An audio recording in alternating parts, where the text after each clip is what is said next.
Hi എല്ലാവർക്കും നമസ്കാരം. നല്ല ഒരു സുപ്രഭാതം നേരുന്നു. ഇന്ന് ഞാൻ നിങ്ങളോട് ചർച്ച ചെയ്യുന്ന വിഷയം എന്ന് പറയുന്നത്, നമ്മൾ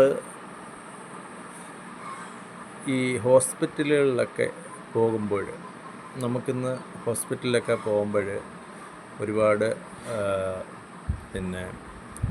ടെസ്റ്റ് ചെയ്ത സർട്ടിഫിക്കറ്റുകൾ, അതായത് എക്സ്റേ എടുത്തതും അങ്ങനെ ഒരുപാട് റിസൾട്ടുമായിട്ടാണ് നമ്മൾ ഹോസ്പിറ്റലുകളിലൊക്കെ പോകുന്നത്, പ്രത്യേകിച്ച് തിരുവനന്തപുരം മെഡിക്കൽ കോളേജുകളിലൊക്കെ പോകുന്നത്.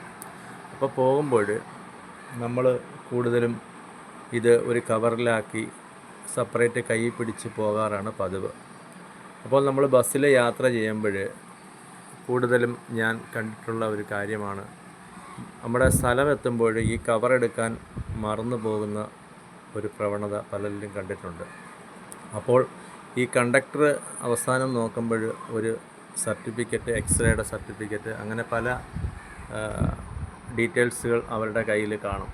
ഏത് ആയിക്കോട്ടെ, ഹോസ്പിറ്റലല്ല, വേറെ ഏതായാലും. അപ്പോൾ നമ്മൾ ബാങ്കിൽ പോവുകയാണെങ്കിലും അപ്പോൾ അതെല്ലാം ചിലപ്പോൾ മറന്നു വെച്ച് പോകാൻ സാധ്യതയുണ്ട്. അപ്പോൾ ഒരാൾക്ക് കുറച്ച് പൈസയായിട്ട് പോകുന്നത് നമ്മൾ സെപ്പറേറ്റ് കൈ പിടിച്ചിരിക്കുകയാണ്. അപ്പോൾ ആ പൈസ നമ്മുടെ കയ്യിൽ നിന്ന് മിസ്സായി പോയി കഴിഞ്ഞാൽ ഈ കിട്ടുന്ന ആൾക്കൊരു പക്ഷേ നമ്മളാരാണെന്നോ എന്താണെന്നോ അറിയാൻ പറ്റില്ല. അപ്പോൾ അവരെന്ത് ചെയ്യും, ഇതെങ്ങനെ ആളുടെ കയ്യിലെത്തിക്കുമെന്ന് അറിയാൻ വേണ്ടി വാട്സപ്പിലും ഗ്രൂപ്പിലും ഒക്കെ ഇടും. അപ്പോൾ അതിനു വേണ്ടി ഒരു നല്ലൊരു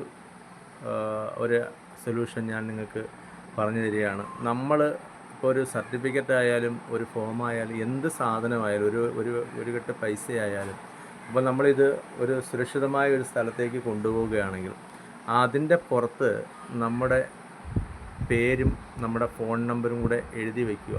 ചിലപ്പം ഒരു നല്ല മനുഷ്യൻ്റെ കയ്യിലാണ് ഇത് കിട്ടുന്നതെങ്കിൽ അവരൊരു പക്ഷേ നമ്മുടെ ആ ഫോൺ നമ്പറിൽ വിളിച്ച് നമുക്ക് ഈ പൈസ അല്ലെങ്കിൽ ആ സർട്ടിഫിക്കറ്റുകൾ നമുക്ക് തരും.